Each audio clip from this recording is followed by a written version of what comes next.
6:46, we turn to a News 3 investigation, and we are, of course, in the midst of Pride Month. Authorities and members of the LGBTQ community in Hampton Roads are getting a word out about a rise in overall hate crimes. News 3 investigator Zach Dahlheimer speaks with residents and local law enforcement about that. We want to live authentically. We are more than just our sexual orientation. Michelle Reed is proud to be a part of the LGBTQ community in Hampton Roads, having been with the LGBT Life Center for nearly 20 years. My goal every day is to make someone's life easier. But she says seeing events like Orlando and Colorado Springs make her fearful. It changes the way you navigate the world. She recalls a 2016 Pulse nightclub shooting in Orlando, where 49 people were killed, the deadliest attack on the LGBTQ community in U.S. history, according to the Associated Press.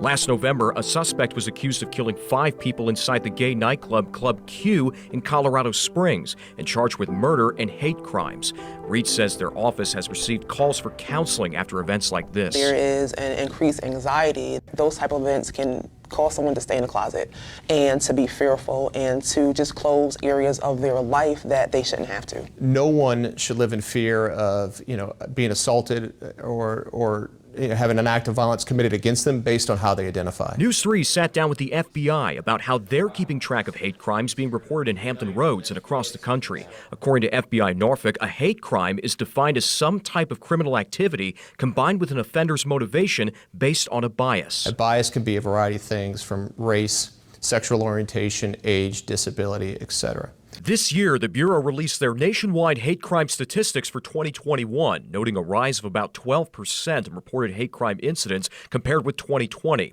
FBI Norfolk officials also tell me within these stats, sexual orientation ranked second in terms of highest reported incidents behind race. What we have seen is a variety of criminal incidents, anything from threats, intimidation, assaults, and in some cases murders. Assistant Special Agent in Charge Jason Bilnoski says in 2021 there were 54 incidents of overall hate crime reports in Hampton Roads.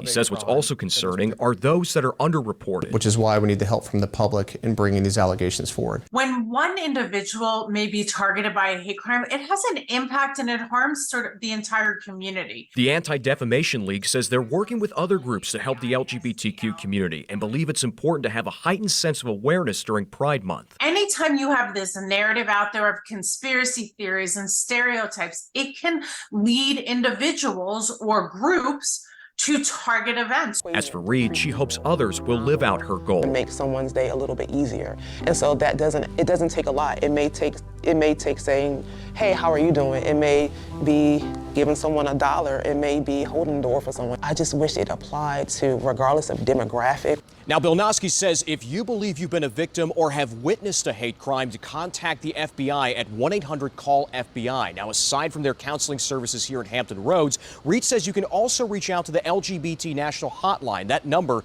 is 888-843-4564. In Norfolk, Zach Dahlheimer, News 3.